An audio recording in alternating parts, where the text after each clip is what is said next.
Why did you keep your vice president in the dark for almost 2 weeks? He's doing the job. You know, he was just doing his job. The thing is, he didn't tell our vice president. He said he didn't remember. So either way, it wasn't very satisfactory to me. There's been a report out that 48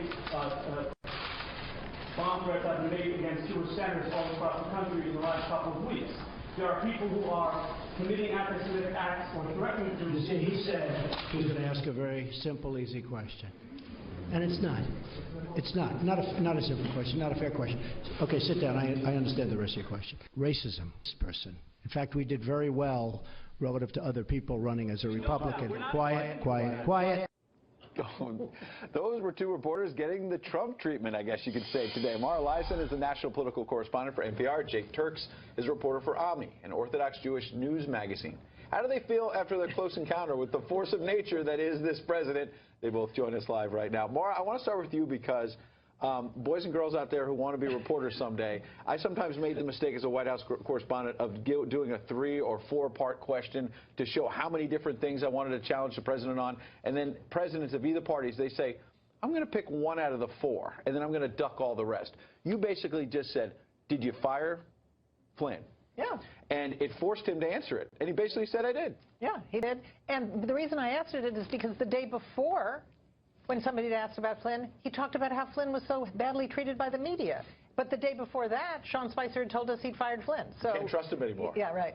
I want to ask you, Jake Turx, it seems like you had a relationship with the president that predated his presidency back in New York. Is that right? Somewhat. It was a relationship that I've had as a correspondent covering him, and we covered all the candidates, but I got a lot of requests specifically to cover the Trump campaign, especially because of his longtime close connections with the Orthodox Jewish community, on top of everything else that was going on. An important question he was asked yesterday as well when he took questions with the Prime Minister of Israel, who had his back, and when he was pressed, Donald Trump, about whether or not he's been anti-Semitic, people around him have said or done anything anti-Semitic, he got backing from Prime Minister Netanyahu, which I thought was important for his critics to hear. Did you feel like he answered your question today? So I actually want to address what your question was rather than the answer you're trying to get me to say. Well, I'm actually not. I actually have an open mind. I really don't know what you're going to say. I'm not trying to get you to say anything. I've worked with the president, with his people, throughout the campaign, throughout the transition, and so many times I've seen some of our colleagues in the media describe certain events as in the way it relates to the Jewish community in a certain light that no one in our community saw it that way, and there were certain acts that were described as anti-Semitic, or certain people described as anti-Semitic, and the people in our community who know these people personally said, that's not true. Why are people who aren't Jewish deciding what is considered anti-Semitism? The president's relationship with the Jewish community, I've only seen it firsthand for the last 2 years, but he's done an unprecedented amount of outreach with the Orthodox Jewish community, and so we understand why this is so hurtful for him to see himself being called an anti-Semite when his entire. You don't believe it.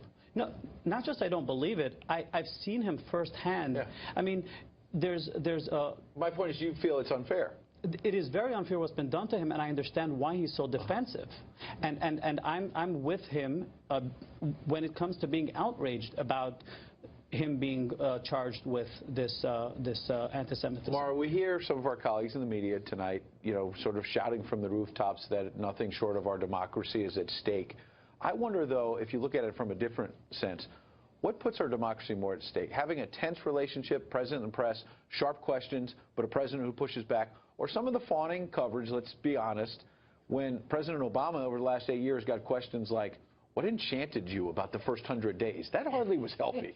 Look, I think that this whole period is a test of our democratic institutions. And guess what happened today? We saw the press, act like it should, and the president treat us like he should. He took questions for 80 minutes. He did not only call on friendly reporters. He called on a wide range of people. He got tough questions. 24 hours ago, the storyline, the narrative was he's afraid to go beyond the Daily Caller. Well, actually, if he had continued with the strategy that he's used at the 2 and 2 press conferences forever, I think that would have been a fair charge, because that's what he was doing. This was his first full-fledged press conference as president.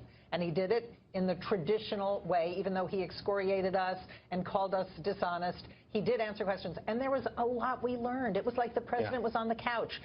I felt it was a display of a human being with all of his frustrations, even some charm, some humor, a lot of grievance. I think we learned a lot. I've been in that room before, and I've been on the receiving end of withering attack or. But you've always had a better seat, though. Oh, all right. Well, okay, thanks. And President Obama, for example, once charged unfairly that I was a campaign spokesman for Mitt Romney, and that is a way to try to throw you off your game. You had the president, we played it, stop talking, sit down. Yeah. Did you feel, I mean, it's a nerve-wracking thing, you're on live television all around the world.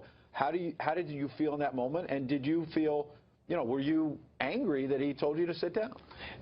I'm going to say something that's going to surprise you, and I'm sure going to surprise a lot of your viewers, but I was actually very, very hopeful, because it shows a president who is so committed against this problem of anti-Semitism that it bothers him on a personal level, on a deep personal level.